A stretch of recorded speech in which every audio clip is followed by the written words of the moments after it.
Welcome to Under the Fringe. We are your hosts, Andy Yablonsky and Julie Babin, two interior designers with almost 50 years of combined experience. And while we love design, our passion has really become helping the next generation of designers struggle less, earn more, and create more freedom in their lives. We offer a whole host of support options to help you create the structures you need to really thrive and grow. More to come on that at the end of the show.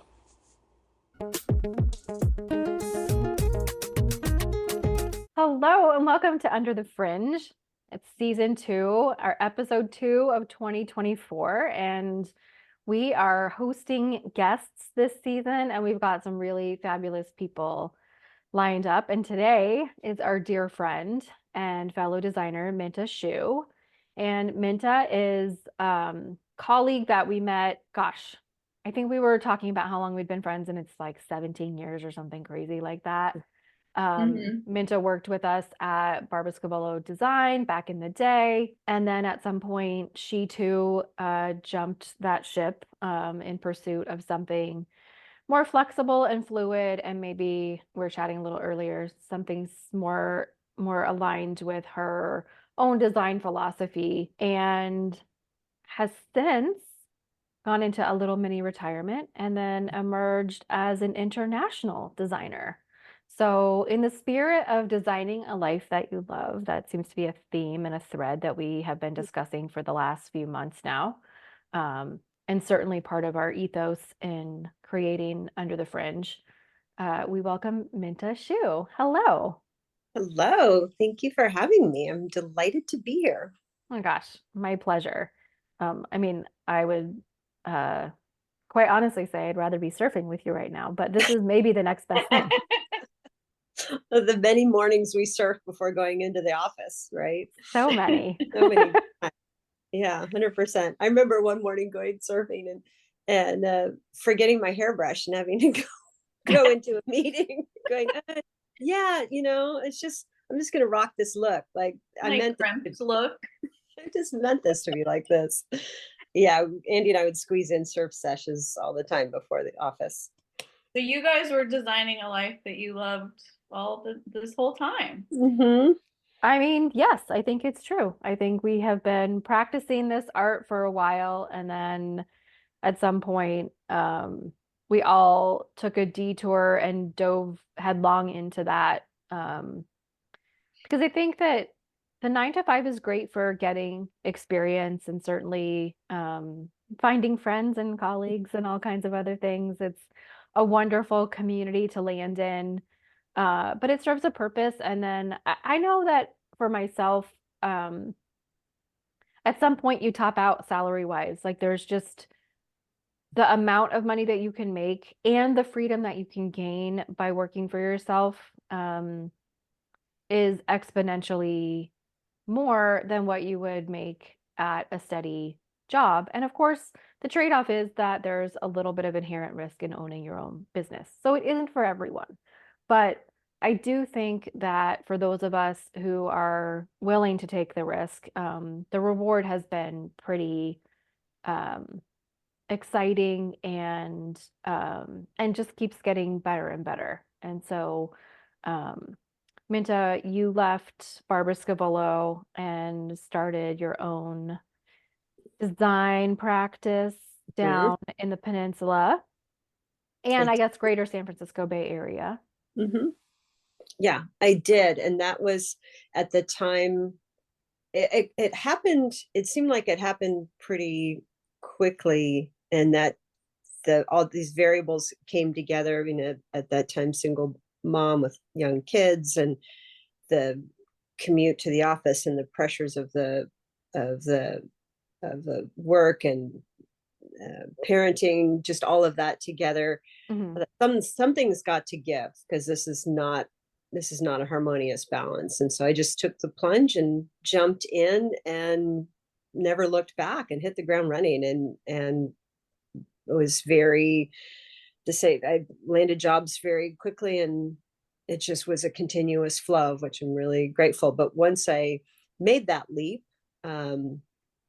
I realized how important it was to really be in alignment and in sync with your creative flow. Because as we know, as designers, it's not arranged thing. It's not like something you can schedule. Like, oh, I'm going to be creative between 10 and noon today. Like, that's not how it works for me, at least.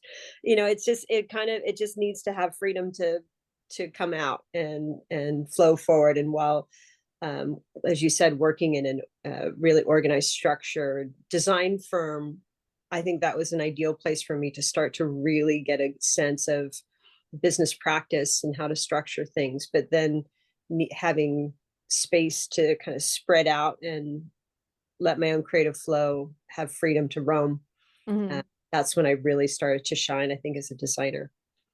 I love and it that. seems like you've sort of taken a leap of faith a couple different times. I'd love for you to talk a little bit about that, because I think, kind of going back to what you were saying, Andy, like having a business is, what we always say, not for the faint of heart.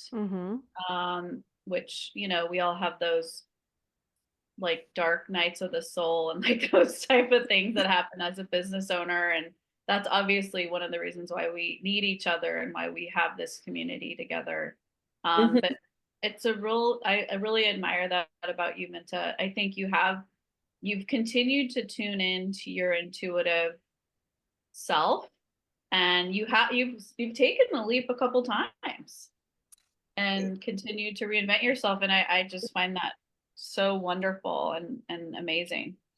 Well, thank you. I think it's a lot of it's trust in myself and what I know to be true for myself. And that didn't happen overnight. That's something that I had to kind of grow into. But just, I think, I've been fascinated with architecture and design since I was little. And I remember going to a friend's house and studying her dad was an architect, and studying the blueprints on his drafting table.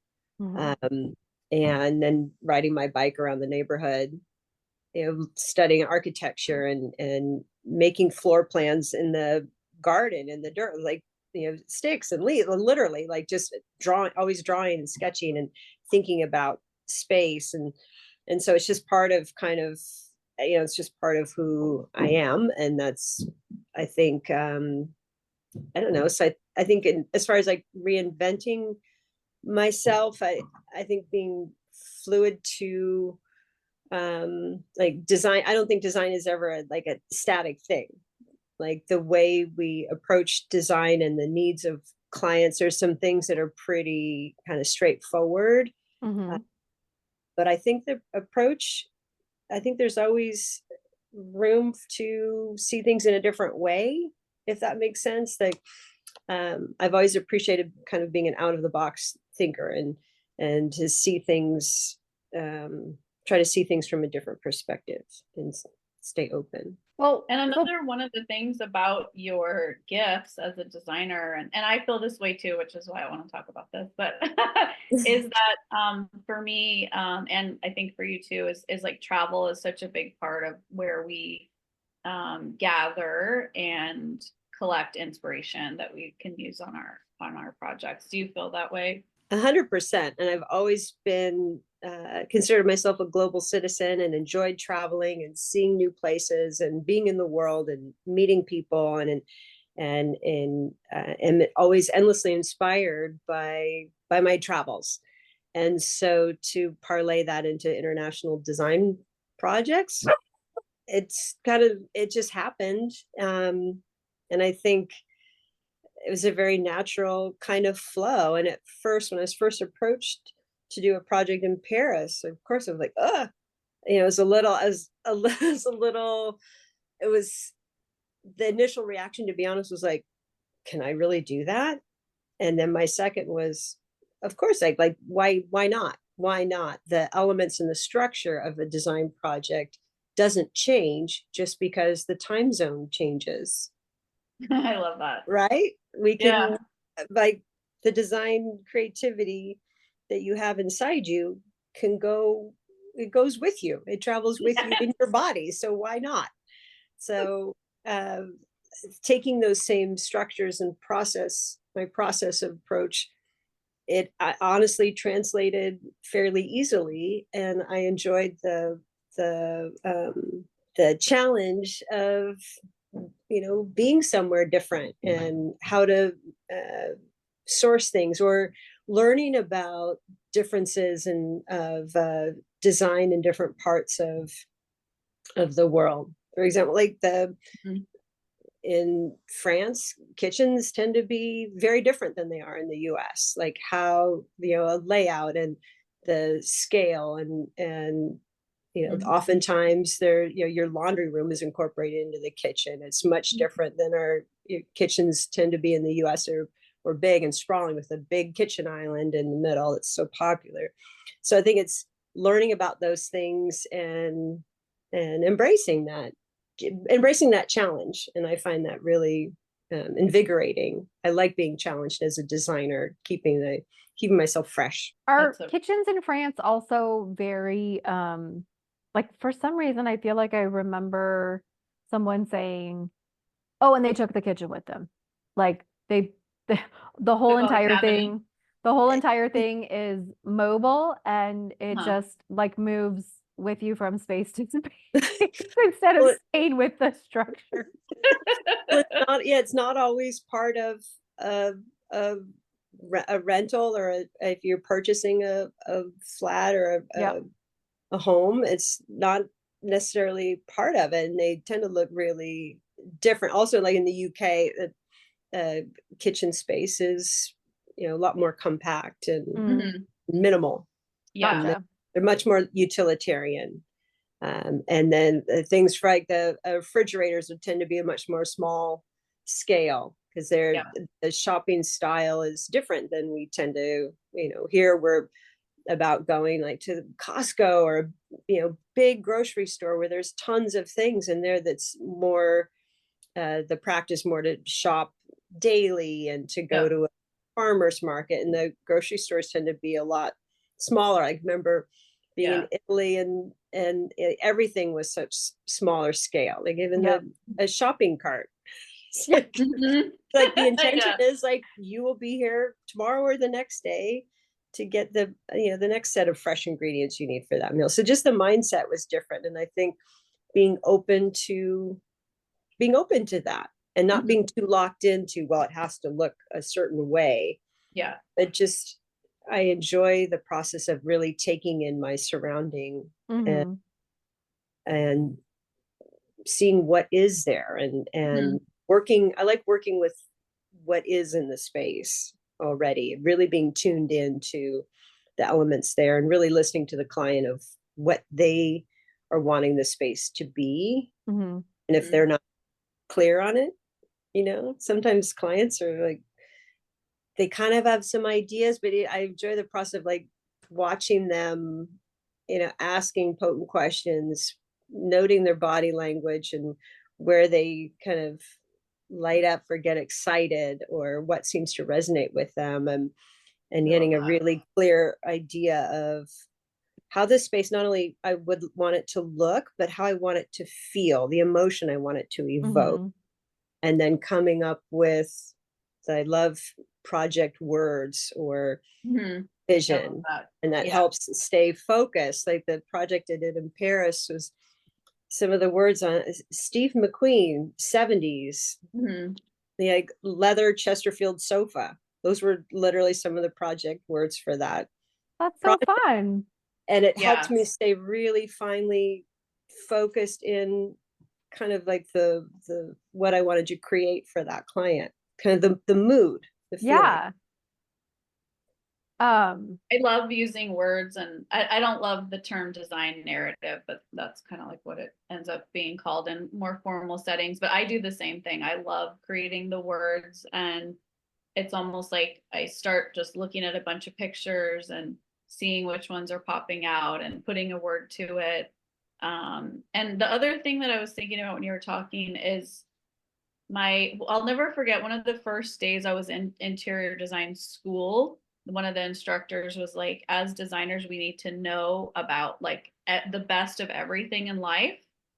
And I'll never forget, like living in New York City, you realize like the proportion is completely different in New York City than like, I don't know, the suburbs of Anywhere else? Arizona, anywhere else. And then so when you're talking about the European models, I can relate to that. And as a designer, you have to be so strong in like proportion and scale and knowing what area you're designing for. And that versatility to be able to do that, I think is such a great gift that you have. Thank you. Yeah, I very much agreed. And I think having that, having that, the words and the kind of that, the project words or that clear vision is a wonderful way to keep yourself tightly focused when you're there. I feel like the amount of work and preparation done prior to going is probably the key part of a successful project. All of the front end, the programming, figuring out local sources, even before you go, your project words. So then when you're there, it doesn't become this overwhelm of, oh my God, I got to figure out like how to get to point A to point B. I don't know any of these streets. Maybe that I don't speak the local language. Like, how do I figure out where these things are? But to keep your inner focus really tight on what's this project need to be. And so it helped me stay very calm and focused to literally have like, project words and idea.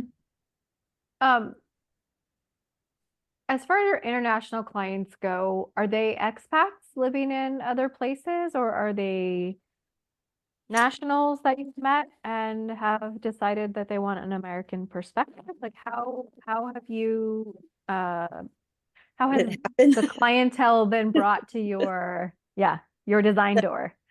They literally, like, all of my design projects have kind of fallen in my lap. The first one in Paris is a longtime friend who is Parisian and a professional chef, and was opening. He used to travel the world opening restaurants in different countries. And that's where I met him when he was living in California at the time. Okay. Went back to Paris, took over a big restaurant near the Louvre, and reached out to me and said, I'm buying a flat and I want you to design it. It needs a lot of interior renovation, and I'll fly you over and you can do the work. And I, of course, it was a surprise, but I quickly said yes, because as I said before, like our design kind of, all the creative kind of juice and flow it's in you. And so you can take your body anywhere.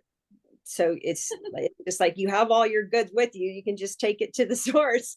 And so I just did, but I did a lot of preparation for that. So that is a Parisian who invited me to France. Okay. Consulting on a project in Begur, Spain, and that was for someone lives in the U.S. So that's another home, like a vacation spot. There's Okay. And she goes there periodically throughout the year to work on her projects, and that area really speaks to her. And so that was so I guess to answer your question, it's been both. So it's and it's interesting because working with the client from the US, her comfort zone is more like American, the American kind of approach, if you will, like having the big sprawling kitchen, having one room for each thing, having an ensuite bathroom for every bedroom. Like that's not really the deal, in a lot of European architecture. So, working with her and figuring out, helping her feel in alignment with this home. She fell in love with the home, but very quickly there are elements to it that she had struggled to relate to. So I knew we needed to tackle that first before we could even begin to design the space. So I need to really understand where she wasn't feeling comfortable. Mm-hmm. You know, she loved the house, but there's just elements to it. She's like, oh, I just don't like this. So we had to talk through that, because I'm not a believer. I'm a big believer in our design should be in alignment with the architecture, and the architecture should be in alignment with the landscape and the space that it's in, the land that it sits on. And I'm not a believer that those things should be altered so much to just for the comfort of the person. Like I think all these things need to stay connected. I'm a big believer in our connection to all things, and so some reason that she loves this house, and I understand why, but then she was struggling to be comfortable with how different it was than what she was used to in the US. Yes. Okay. So that's an interesting place to start. And then it's like you have to learn how to live a certain way. And I'll never forget our mentor from Barbara Scavolo Design, when she purchased a house over in France. And she talked about that a lot when she would come back from decorating that house, and how she had to behave differently, but she was embracing it. And I think that it is part of our job as designers, is helping our clients to understand how to live, and that changes certain daily habits, and opening them up to those things, I think, is really right magical journey. Remind them what it's definitely a process. And I think the more you can get into your client's head, if you will, and understand what makes them tick, then that definitely benefits the project, because you can incorporate those things, those moods and that outlook, kind of like buff it up, bring out the best in it, and incorporate it into that design so that it becomes really personal. And I love that. I just love that process.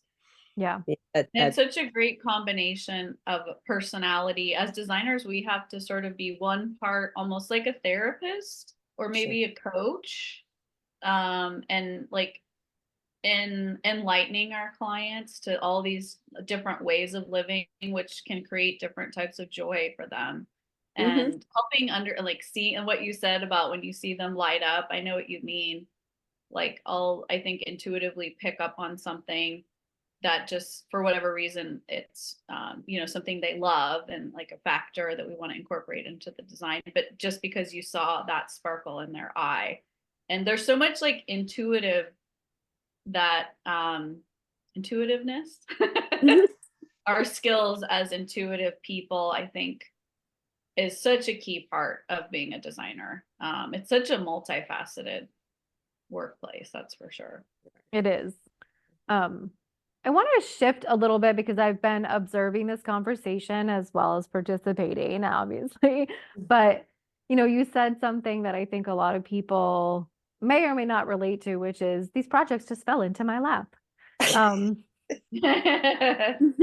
And also the type of designer that you are. And I think that piece of this is a little bit twofold, because you are open and receptive to clients calling you and saying, hey, I'd love for you to work on a project in Paris. I'd like to fly you out to Spain and work on a project here. And part of that, you talked about the alignment of work that you wanted to do.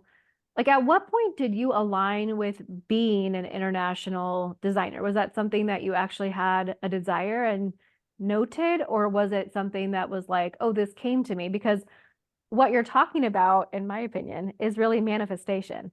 And when something falls into our lap, it's because we pre-ordered it, right? We put it out into the universe, and here it comes. And it feels like it came out of nowhere, because we don't control the timing. But I have to imagine that you at some point were like, yeah, I'm completely willing, able, and ready to take on something of this nature. Or do you think it's more a factor of your citizen of the world aspect that you feel comfortable anywhere and that design happens for you because of the comfort level? I, honestly, I think it's some of both. Like you Mm, said, I know things probably really don't just literally fall into your lap. There's like with starting my own design firm, realizing, wow, something's got to give here. mhm, I need better balance in my life for all these things to flow more smoothly. So having that mindset, well, how can I achieve that? I can be brave and courageous and take the plunge, trust in myself mhm, and my skills, take the plunge. And then I think the universe responding to that and like, well, here are projects to support that.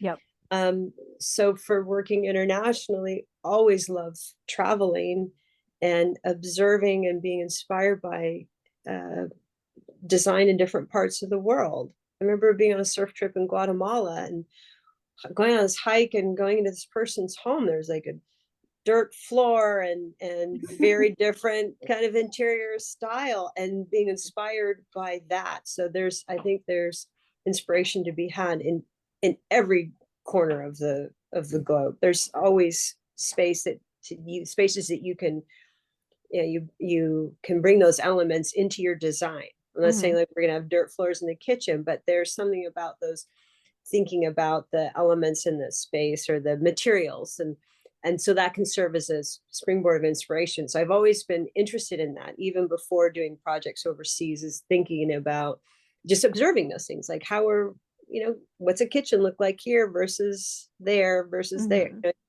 having that awareness. And I think you said being receptive, being open, and saying yes. yep, I think saying yes to things and trusting that you can. mhm, I think that was a big pivotal part of my evolution as a designer. And that was a lot of just inward work, and acknowledging, because I think it's I think it's very common and understandable when you're fresh out of design school and you're really kind of learning your way, finding your way, to have some self doubt and like, gosh, mhm. can I really do this? I think something looks great. Is somebody else going to think it looks great? It can be a little daunting, but to really step into it and own it, I think it's by putting out a message to the world, to the universe.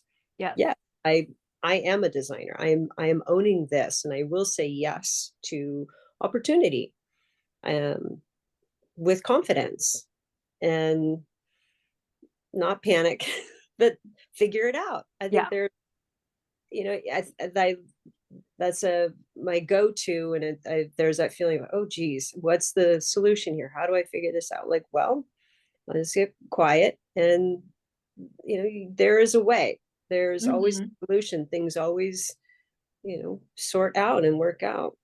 And I think And this just, is one of the reasons why Andy and I, one of the core reasons why we liked creating this podcast and this community was the mindset part. And of course, like the structure and having a design project and being organized and knowing how to bill your clients. Of course, the business side of things, but this is the mindset side of things. And what you're talking about is that, and to me, what's so inspirational and hopefully for our listeners too, is that like no matter where you are in your business, there's always an opportunity to refresh. mhm, And I don't want to just say reinvent yourself, but just if there's any moment in your life where you feel stuck, that can change in a second, in an instant. And one of the things that you were saying, Minta, that I really enjoy hearing from you is the trust and the faith that you have in yourself, and then also the courage to jump off the cliff, so to speak. Yep. Those, I think those are two really key components. If anyone's feeling, stuck, or, because we know a couple of designers in our community who are like not sure what to offer and they want to figure it out, or, fine tune what their offer is. And, we've all been there. mhm, But all of this just really reminds me of you, really need to instill a space of trust and faith in yourself.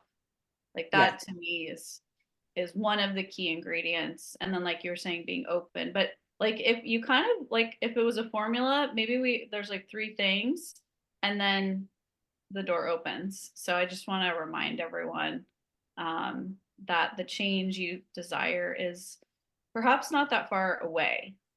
exactly. And I think what you're saying though about mindset, just mindset is that's I feel a really critical and important piece.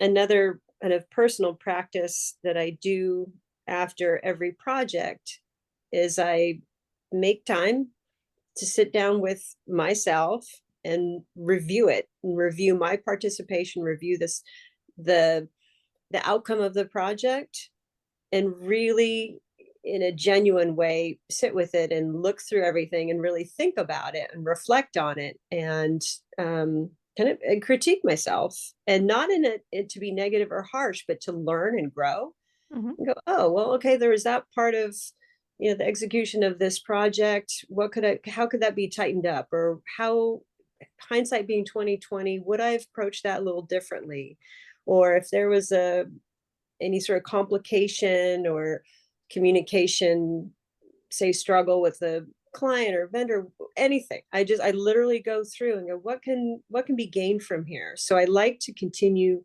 to grow and challenge myself, and don't just assume like, oh well, the client was happy, let's Mhm. yay, let's move on to the next thing. Of course, there you celebrate a successful project and the happy client, but still I like to go back and review and think about, just reflect. And I Yeah. think reflection is really important, as well as a belief in oneself and trust, and just being brave and Mm-hmm. honoring your creative process.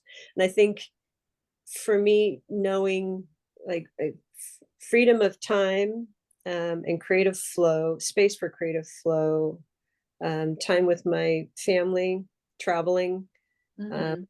being really clear that those are important, really important for me to be the best, my best creative self. And that's when things really began to shift. And I get the call from Paris. I'm invited Mhm. to consult in this project in Spain.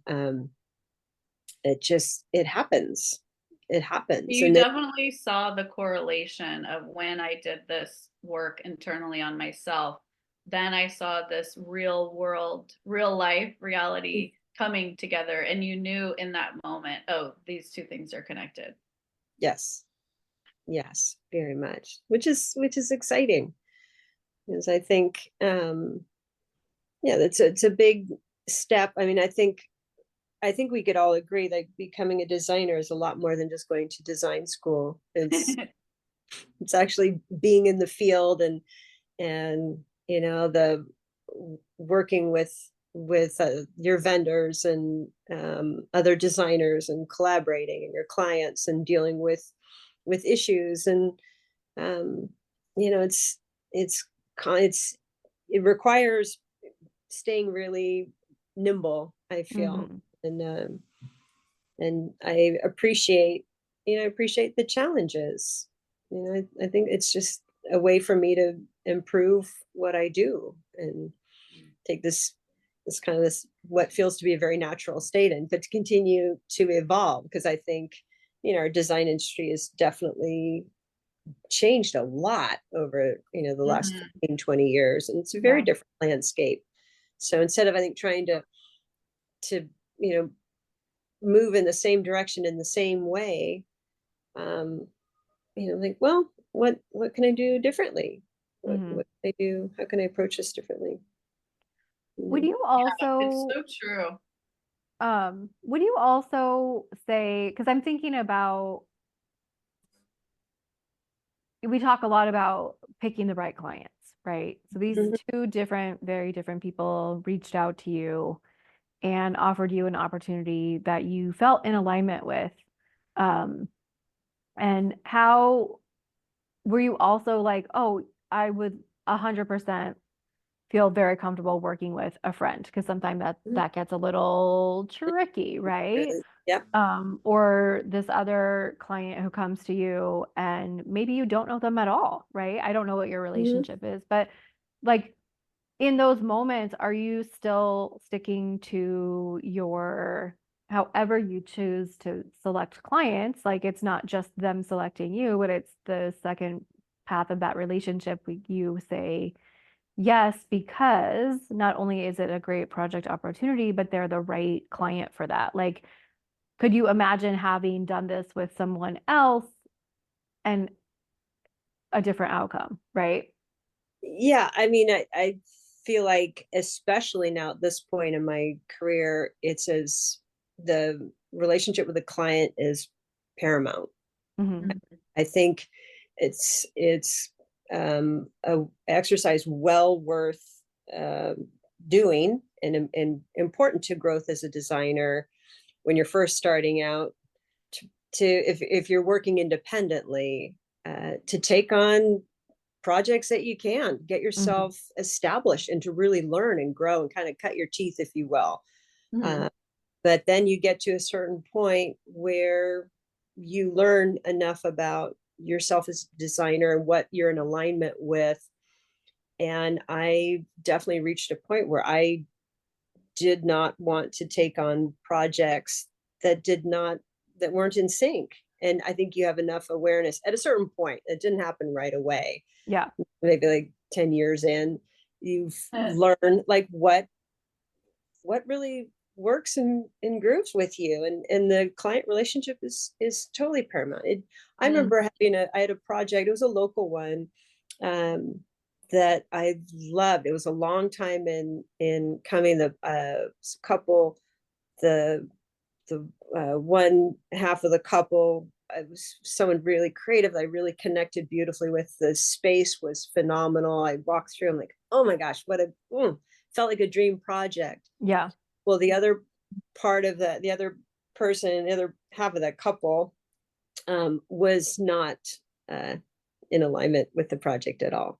Oh. And it very quickly became clear that it was going to be this struggle, that that person was not in any way, shape, or form like interested, involved, or wanted to engage, and was going to be uh, kind of throw, make it throw Like a roadblocks, good collaborator.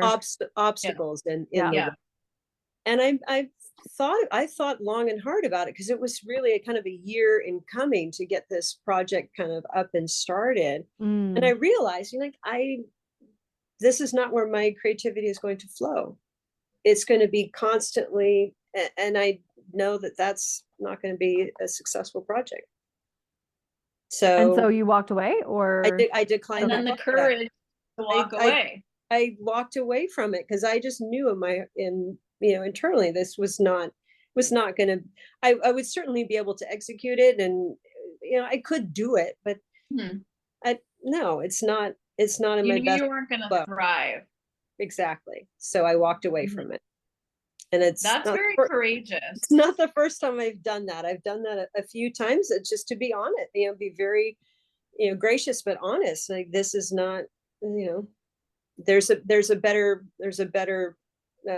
connect is better designer or for you to choose from, to work with. Yep. That's Yeah. so courageous. And I think that in my experience, the first time that you do it, it's very difficult. Mm-hmm. And then it gets a little bit easier. And then you get used to it. And then, like you just said, you've done it, A couple however many times. Well, I think just because a client may want to work with you, Mhm. it doesn't mean that they're ready to or open to your Mhm. process. Those are two Mhm. very different things. Yeah, they may want to, but they may not be able to get to how your process, how you execute a design.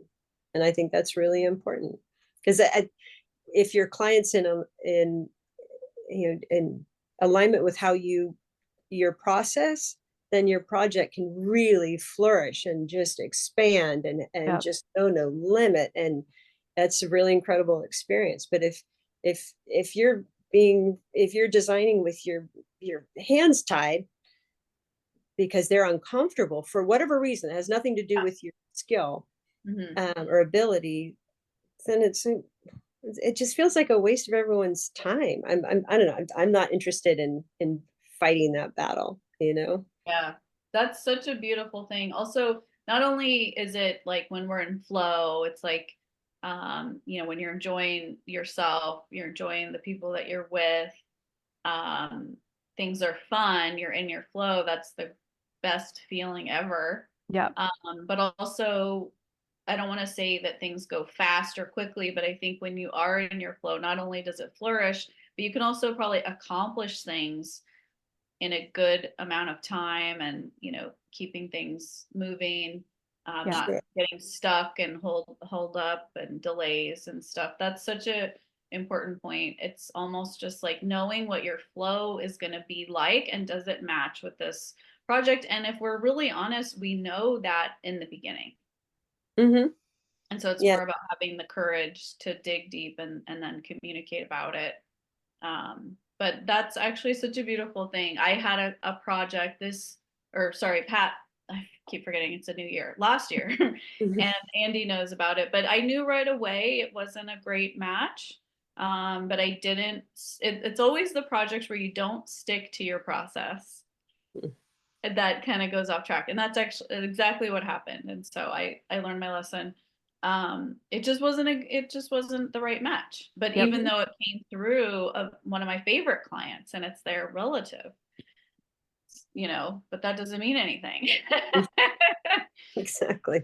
I had to learn. But the other thing that I loved what you said, and it reminded me that I do it at the end of the year. I look back on all the projects, but I like how you said, well, I actually do it as the project is complete. I'll really take an inventory. And I think that's a great way of, I don't want to say expediting or speeding it up, but just like sort of what you would do at the end of a year of take stock and everything, do it in the moment, and it's going to get you there to where you want to be, where you have what we always say, more money, more time, and more freedom. I think you'll be able to achieve your goals faster if you're taking these inventories regularly Agreed. And I and making think, time. yeah, and I think I don't, I like to do it when the details are still fresh in my head. The experience is still really fresh, but yeah.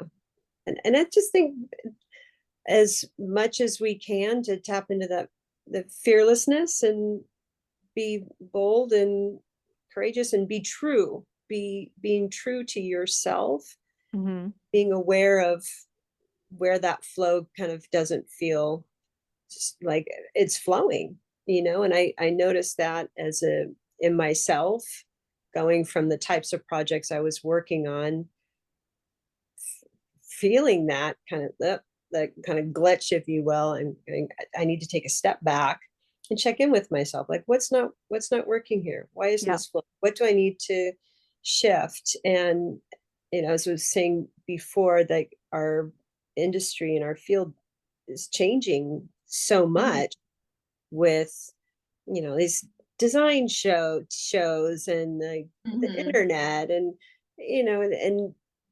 people like, I need immediate gratification, I can just order it online, and it'll be here on my doorstep in a couple of days, and like this expectation, and that, to be honest, like that's something I've had to really look at and kind of sort out how I fit into that reality, because I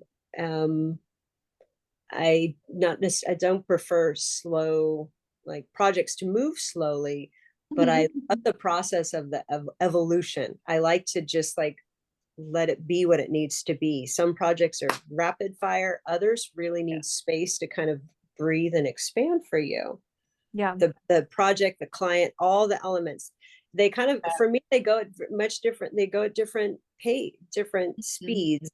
And so I think, just being okay with that. And I think that's when the best ideas come forth, when you can really honor the project, all the elements to it and what it needs to be. And I don't care for. I think when things feel like they have to be in a certain order every single time, then I start to get twitchy. It feels like it's disruptive to my creativity. Mm-hmm. Yeah, not to mention the fact that Minta's projects are gorgeous. So everyone who's listening, have faith in your ability. There's so many different kinds of creativity. And I think you've trusted yourself and found and created your own very unique style, I feel like. Which is also so impressive to not only have all of this internal working, but then outwardly we see it, in what you've created. It's really remarkable. And I hope this is really inspirational to our listeners. It makes me feel inspired. Well, we're all like, the three of us are really good friends. So I know how we all design uniquely and differently from each other. And yet we all have these incredible creations Mm-hmm. that we've made. So it's just such a beautiful testament to that. And it does make me feel more free when I think like this about my creativity. I immediately get this sense of, like, because we always talk about more freedom. Yeah. And Well, that's really playing out here. and speaking of more freedom, like Minta, you and I were talking yesterday in lieu of this, or not in lieu of, but in advance of this call, and chatting about, you said something, you were like, well, I knew I wanted to be a designer, but I didn't necessarily want to have a design firm, Mm-hmm. which is interesting. I mean, but it goes back to like the more money, more time, and more freedom piece, right? So, um, and it may be that, at this point in your career, like what you really wanted is the freedom aspect.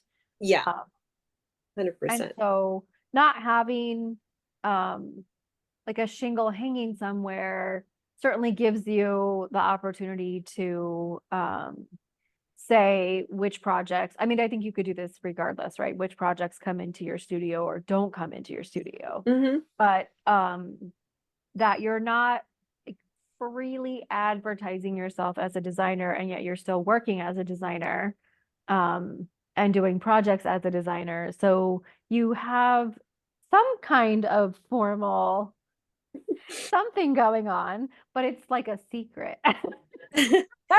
It's definitely like word of mouth, like very that's so true. But I will say that I did for years have my design studio Yeah. and firm, which was a great experience. But absolutely, now at this stage in my life, I'm really thinking about how do I want to engage in design. It's still very much a part of who I am and my passion. Um, but it's definitely changing how I engage in it. And at first there was a moment where I thought, well, I have to start another design firm. And I'm like, well, wait a minute, self, maybe I don't. Let's explore other options. What's important to me? How Mhm. do I want my life to look? And let me really, sink into that vision for myself and allow it to be. Mhm. Invite it in. Mhm. Let it become and be and being really honest and clear with what's important to me, like the traveling at that feeling inspired by my surroundings and having space to be creative. I realize I really love that those initial meeting in a space with the client and the needs of the space and finding a solution, Mhm. coming up with ideas, Mhm. sharing that. Love that. Yeah. It's like having a conversation with someone. I have a tremendous amount of flow. I feel very calm, and I feel really excited because I get all these ideas, and I like problem solving and finding Yeah. solutions for people. Mhm. But it's wonderful to know that I can have freedom I don't have to have a traditional looking design firm. Right. It can just be whatever Mhm. it feels right for me to have it be. And I think again that circles back to being courageous and brave and trusting and being open. Yeah. Being open to the possibilities. I think we touched on this one other time. One of our friends had one of a colleague ask her, like, is there a way to have a small but profitable design business? And we were thinking about it and like what that would look like. And I said, well, I think what it comes down to is like everyone's definition of profitable, right? Like one person's definition of profitable and success is going to look different than somebody else's definition of profitable and success. And in a similar fashion, by you deciding I don't necessarily have to open something up, I can let what I've already established carry me into this next phase of my life without the same kind of fanfare as a rebrand or a grand new opening or anything else, that you're just allowing it Mhm. to come through and trusting that it will. Mhm. Um, and I think that's the part um, that I know is a little, for lack of a better word, and one that I frequently use, like woo woo or mystical or however that works. But there's no real other way to explain it. Like you are, in fact, talented and gracious and kind and one of the funniest people that I know. And there are all these reasons why clients would want to work with you. So none of that is a mystery. But the fact that you don't have um, a website anymore, or do you? I don't know, maybe. Mm-mm. So you don't have a website Mm-mm. anymore. You're not advertising on Instagram. Like it is truly like out in the field that I'm looking for like these Mhm. things and then having the faith and the trust. And I'll also say this because I don't want people to think like, all right, I'm just gonna sit here in faith and trust and I don't Oh, have to work yeah, anymore. Right? no, Like you've Yeah, also yeah, saved a take lot of action. money and been able to again design your life so that you could take time off. It sure, wasn't just yeah. Yeah.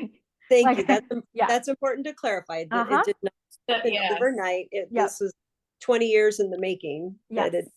and I didn't necessarily know at the onset that this was the destination I wanted to head to. I Right. definitely, having that design firm prior and working in two other ones Mm-hmm. was, very, important part of that journey.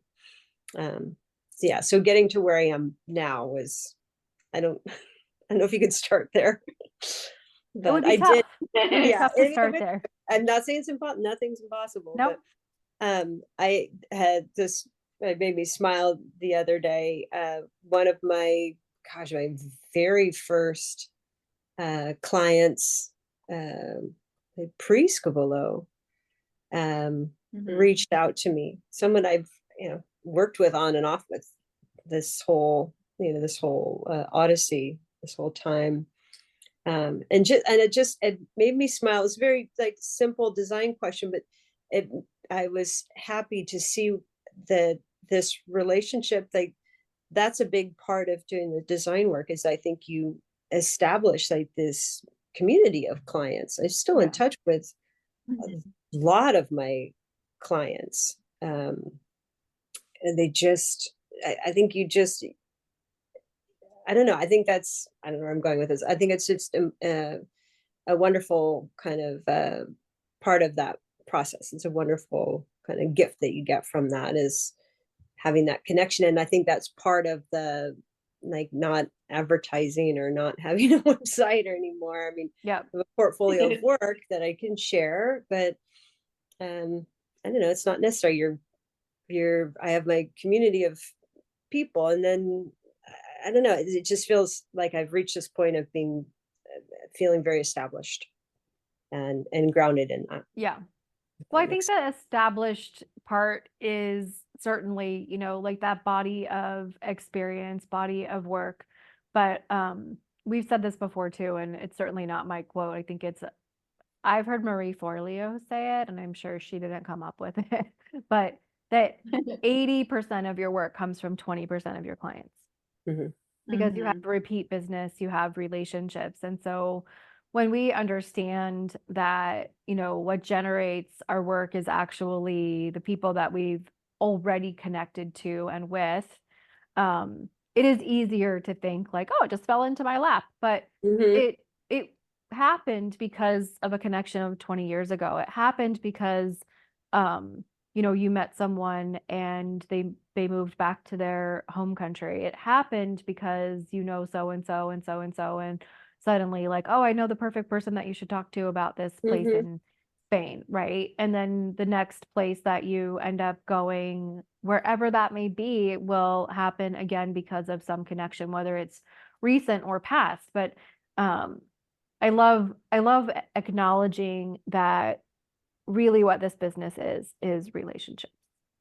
Oh, Any business really, right? yeah, It's but relationships. absolutely so. I mean, I think that's 100% true. I mean, I've had just not internationally, but around the US, different projects that, have been, I've traveled for, Mhm. and they're all stem from that relationship, that connection with the client. And they're like, Yep. I will fly you to Colorado or, different parts of the country to work Yeah, on my project because we have that connection. And that's what I was saying earlier about absolutely. letting go of a project where there isn't that synergy. Hmm. Uh, once you've grown as a designer and understand where that is for yourself, I think that's important. It's important to be, again, being brave and go, Yep. oh, this isn't in alignment with how I design in my process. Yeah. This is not serving anyone here.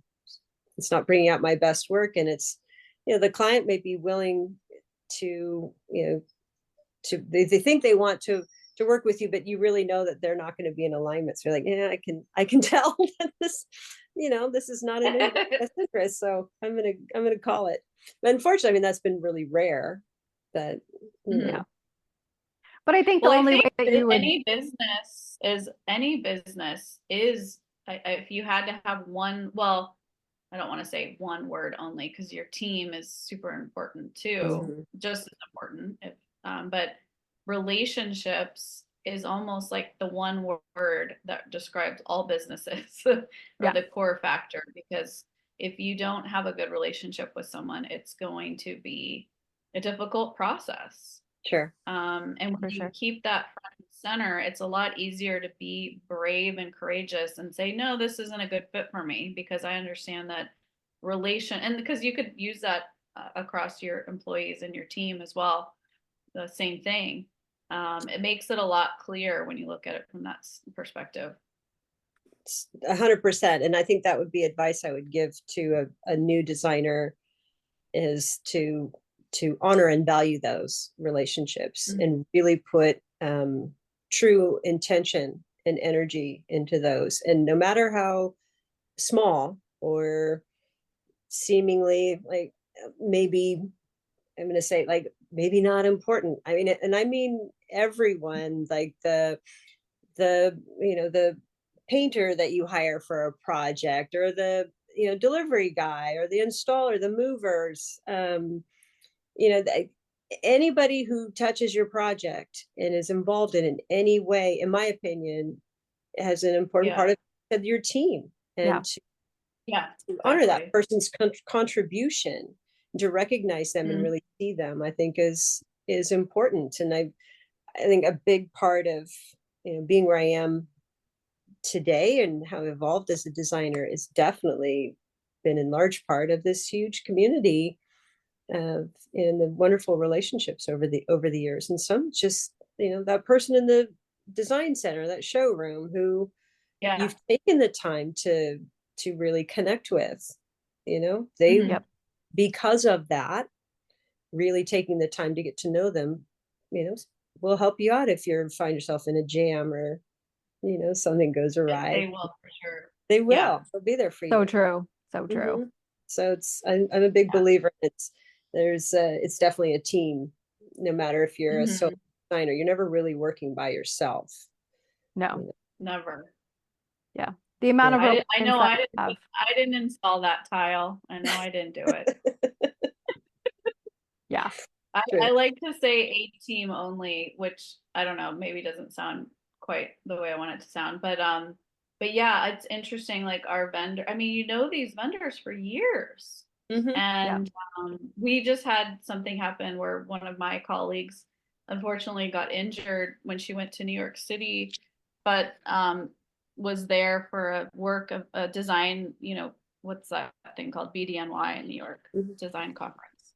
But one of our vendors, she's known him for so long, and he was able to come visit her and like give her some gifts, and he just like really took care of her because she ended up unfortunately getting injured and was had to go to the hospital. And so she was out in New York with nobody there for her, and he showed up, and we were so grateful that he took the time to care for her in this moment. It was really sweet because he's like a lighting vendor. But it's true. I mean, these relationships are, and I think they feel the same way about us, Mhm. Yeah. you Mhm. know? Yeah, it's definitely important um, to establish that.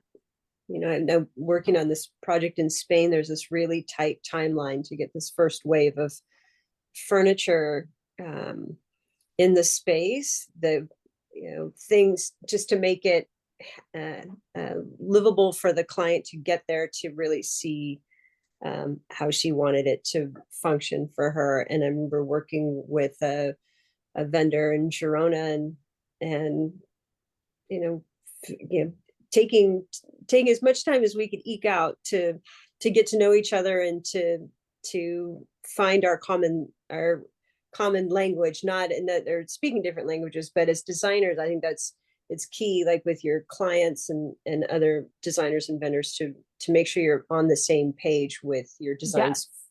so your design is communicated clearly. And Mm-hmm. everything is so grateful to Mm-hmm. to that guy in the shop who helped make that happen, because I had plenty of questions, and we worked very kindly with each other. I would get up and deal with the time difference, and have the call at 4:30 in the morning, because and respect the practice is there for afternoon breaks, and taking time off and abbreviated, just but having that awareness and giving each other space to show up as your best self. And Yeah. yeah, so I'm looking forward to meeting him this spring when I go. But this, and just again, I think you'd be, if you don't feel afraid of how something is going to work out, but just know that it does. Yep. You have your great design idea, and like, I'm not sure how to get to the the end result, and like, well, you will, because you want to, you will, you just trust. I love I that. think we're coming towards the end of our time together, which has been both like so magical and also feels like it's gone by so quickly. But is there anything else that you want our listeners to know about being an international, like how to navigate that? Because as we are just talking about, like vendors that we've known for years, like you don't have that same kind of Mhm. support in that arena. And so what did you do in order? It sounds like you made a friend. Yeah, in Spain. How did I handle? I would say a Yeah. couple of key Yeah. things. The really doing the work prior to going. Hmm. Um, Yeah. Doing all the necessary programming with the client, doing a research of local sources Hmm. there, really dig in and see what's happening, what's there, and across the range from maybe a local design center to the trade shops, flea Mm-hmm. markets. I ended up in Paris during the Paris Design Week. Hmm. Um, Oh wow. so just being open to all of that, and giving you, really making sure you do your due diligence with really examining and doing the research, I made myself a lot of notes before I went of, okay, in this neighborhood, this are these sources that I can try, and then this, and over here, having the vision for the project as sharp as you can with, like, as we talked about, those project words, Mm-hmm. yourself laser focused and not get distracted in a bunch of just different directions, because there's so many wonderful things to see, but to just have those components really tight, like, the programming, your plans, drawings, inspiration, local sources. Yep. Is always staying open to something wonderful. Do you give yourself more time? Like you just said you had a kind of a tight timeline for the Spain project, but I would Yeah. imagine that maybe providing yourself with extra time to sort of coordinate things that are, maybe a language barrier is occurring or some other piece. Yeah, I mean, as in the project in France, I had the luxury of more time. Mm. So I definitely had time to review plans, to do the research in a more thorough manner, to dive into, when I'm talking about research, not just local sources, but some of the design practices that might be different in that country that you're Yeah. working in, to have an awareness around that. Like we're talking about the kitchens being different, and so Yeah. understanding kind of the the mode of being of how people live, or their daily kind of modes of being or activities. I think that's important to have that awareness and not be too locked into, like, well, this is just how we do it here. Well, Right. not, you're going to be somewhere different. So you need to get with, with your local, with how that area does, whatever they do.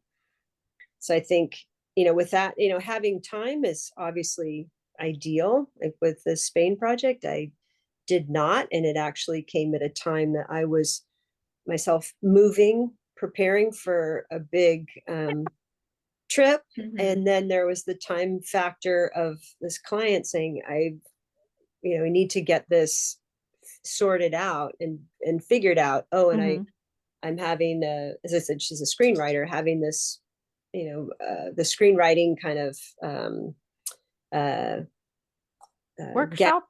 a workshop. Yeah, thank you. And so I need to have the space ready to accommodate, like, basically a full house, 5-bedroom house. So it needs to be ready. Oh, and I think for that one, we had a little over a week. I think I had like 10 days. And I'd already had opportunity to review the plans like a previous month or two, when she was talking to me about, when she was thinking about buying the property. Okay. And I was reviewing the plans with her and discussing the project. And so fortunately I had some kind of awareness of what this place looked like. Because wait. But the client called you 10 days prior to hosting a workshop and asked you, oh, okay. didn't host a workshop, but we had 10 days in which to determine what we needed in order for her to host a workshop. Okay. Oh, okay. A month and a half later. Got it. So we had a month and a half lead time. In 6 weeks to get the furnishings and the kind of what she needed in the space to host the workshop. Yeah. And we had 10 days to execute that. And yes, there were times when I thought, how is this going to happen? Yeah. How is this going to work? Because I'm also, had some personal things, as I said, packing to move, packing to go on a big trip. So it was a nutty 10 days, but again, it was just taking a nice deep breath and going, I can, and I will. I trust in my ability as a designer. So this will happen. I love that. That's incredible. It is. I mean, it's really remarkable. So congratulations that you had 2 successful projects and whatever else happens to fall in your lap. Well, I was very excited. Forward. I'm very excited and definitely open to more international projects, because it's a pretty cool experience. Yeah. Mhm. Well, so I mean, speaking of international, where is your next trip and what are you, I already know all this, but what are you doing? What am I Yeah. doing next? I'm going to the Salon de Mobile in Milan in April, a big design week there. Um, and I'm going to go see one of my friends who I worked with on projects in San Francisco. Is an architect, very talented architect, who's since relocated to Italy. So go Oh, see wow. her. Go through Switzerland, go to UK, go to Paris to see the project and the chef and his family that project I worked on there, and fold in time to go to Spain to see the project there, and at last meet my contact uh, contact in Girona. So a Love lot of that. it's going to be a pretty busy couple of weeks, but I also know that by being there and connecting with that community and those people, that just continues to open the door for future opportunity, Yes. which I'm inviting in. I So love that. yeah, there's always, and I think that's a good mindset. It's like there's always opportunity, and you never know it's going to be around the next corner. So be Mhm. open and say yes, and be brave.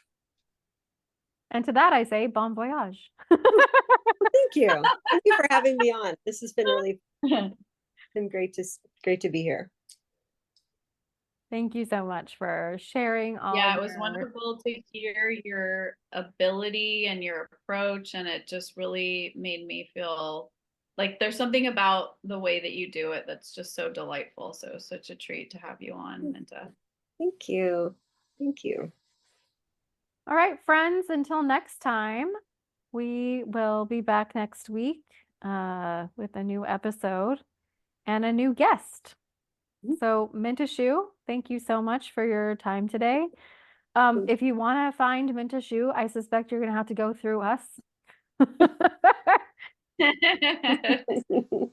Or tap into the universe and seek her out in the energetics of the field, one way or another. Yeah, I'm sorry. I don't have a website. You can check me out on Instagram, but It's all right. it's my personal. Yeah, but Yeah. I'm open, available for projects. So there you right. go. She's You open let and everyone available. You find me. Track her down. Track her down, people. Track her down. Mm.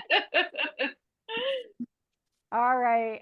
Have a wonderful Thursday, a fabulous weekend, and a really great year. I will be talking to you more, but and then not just now, not just today. All right, everyone. Have a great one. Bye.